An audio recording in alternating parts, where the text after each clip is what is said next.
जब मनुष्य को सामने पाप दिखता है फिर भी वह उसे नहीं छोड़ पाता। क्या आपने कभी सोचा ऐसा क्यों होता है? श्रीमद् भागवत गीता के प्रथम अध्याय में अर्जुन का विषाद केवल युद्ध का नहीं है, बल्कि ये मानव जीवन की सबसे बड़ी समस्या को प्रकट करता है। आज हम अध्याय 1 के श्लोक 38 और 39 पर विचार करेंगे। यहाँ अर्जुन यह प्रश्न उठाते हैं कि जब पाप स्पष्ट दिखाई देता है, कुल का नाश दिखाई देता है, तो फिर भी मनुष्य उससे क्यों नहीं रुक पाता। आइए इस गूढ़ विषय को साधक संजीवनी की दृष्टि से समझते हैं। प्रिय साधकों, अर्जुन के ये शब्द केवल युद्ध भूमि के नहीं हैं, ये हम सभी के जीवन का यथार्थ है। श्लोक 38 और 39 इस प्रकार हैं।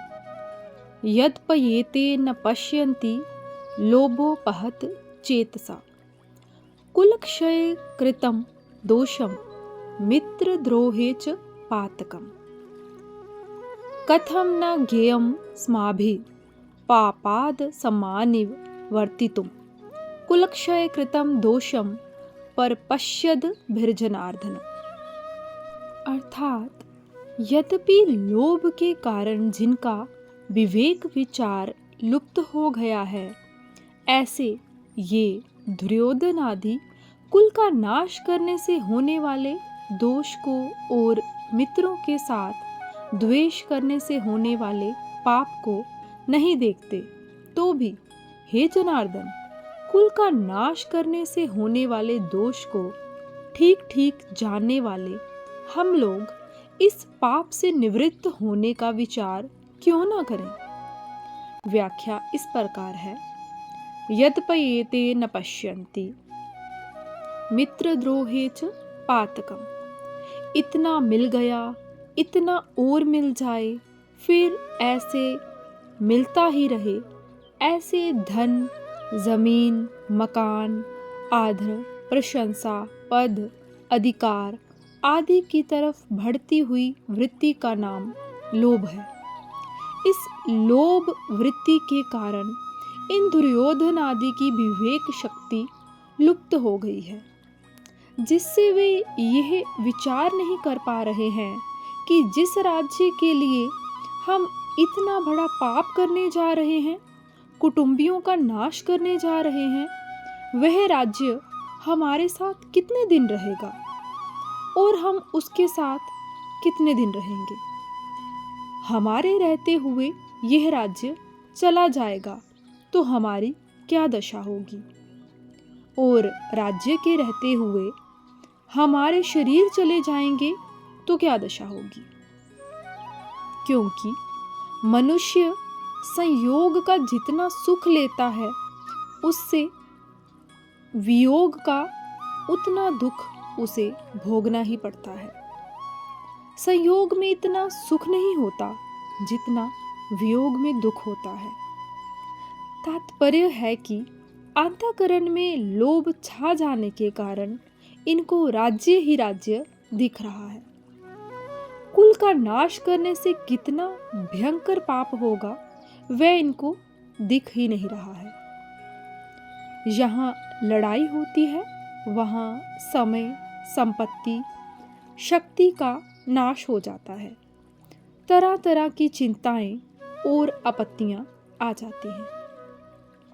दो मित्रों में भी आपस में खटपट मच जाती है, मनोमालिन्य हो जाता है, कई तरह का मतभेद हो जाता है। मतभेद होने से भैरभाव हो जाता है। जैसे द्रुपद और द्रोण दोनों बचपन के मित्र थे, परंतु राज्य मिलने से द्रुपद ने एक दिन द्रोण का अपमान करके उस मित्रता को ठुकरा दिया। इससे राजा द्रुपद और द्रोणाचार्य के बीच भैरभाव हो गया। अपने अपमान का बदला लेने के लिए द्रोणाचार्य ने मेरे द्वारा राजा द्रुपद को परास्त कराकर उसका आधा राज्य ले लिया। इस पर द्रुपद ने द्रोणाचार्य का नाश करने के लिए एक यज्ञ कराया, जिससे धृष्टद्युम्न और द्रौपदी दोनों पैदा हुए। इस तरह मित्रों के साथ बैर भाव होने से कितना भयंकर पाप होगा, इस तरफ ये देख ही नहीं रहे हैं। इस श्लोक की विशेष बात, हम भी हमारे पास जिन वस्तुओं का अभाव है, उन वस्तुओं के बिना भी हमारा काम चल रहा है। हम अच्छी तरह से जी रहे हैं, परंतु जब वे वस्तुएं हमें मिलने के बाद फिर बिछुड़ जाती हैं, तब उनके अभाव का बड़ा दुख होता है।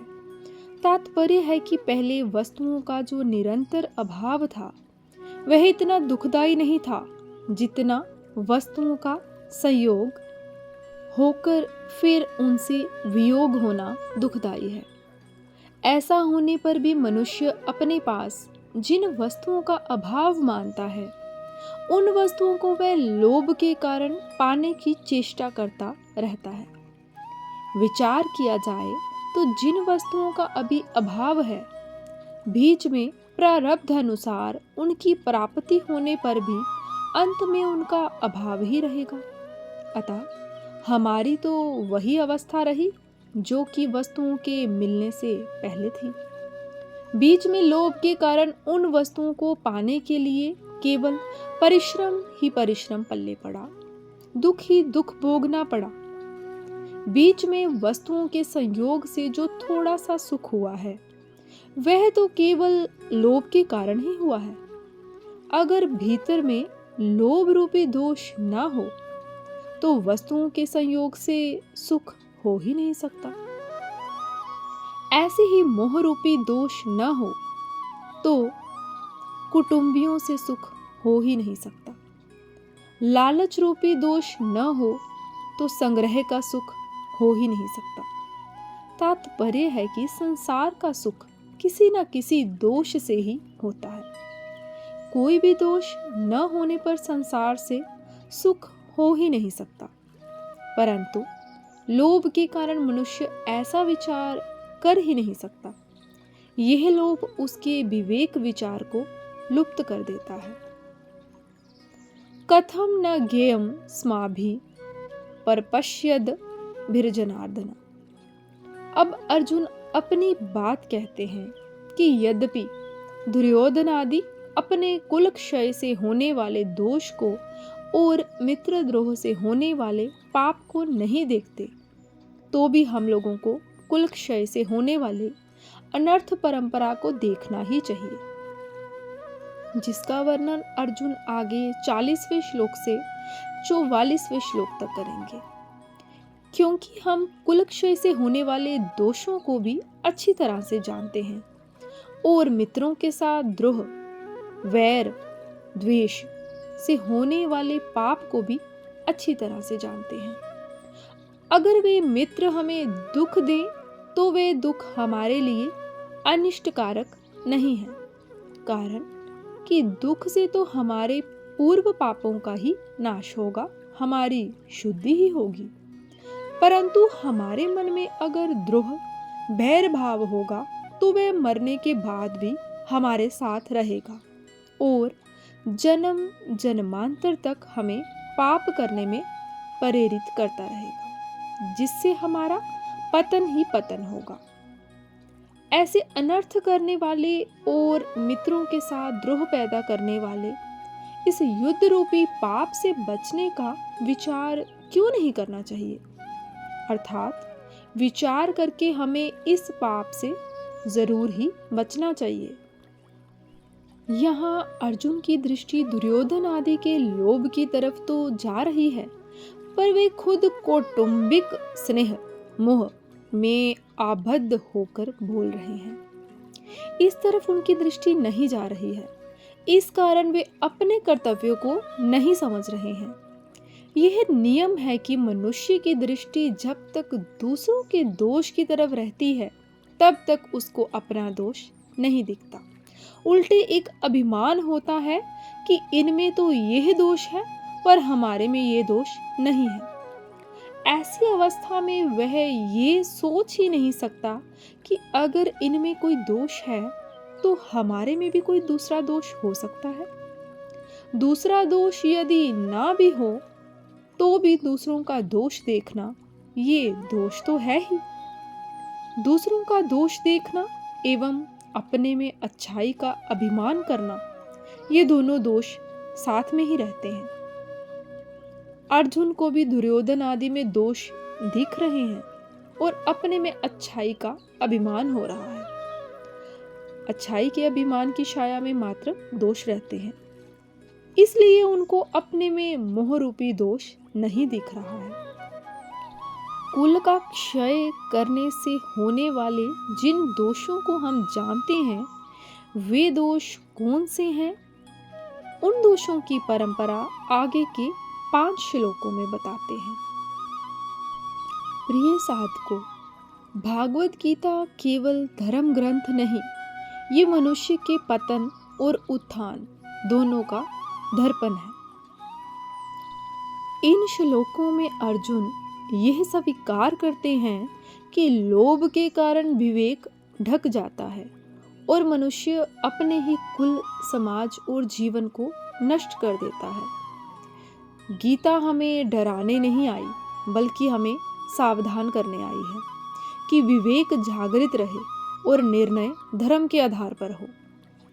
जब विवेक जीवित रहता है तब ही मनुष्य सुरक्षित रहता है। यदि यह साधक संजीवनी के विचार आपको स्पर्श करें तो वीडियो को लाइक करें और चैनल को सब्सक्राइब करें।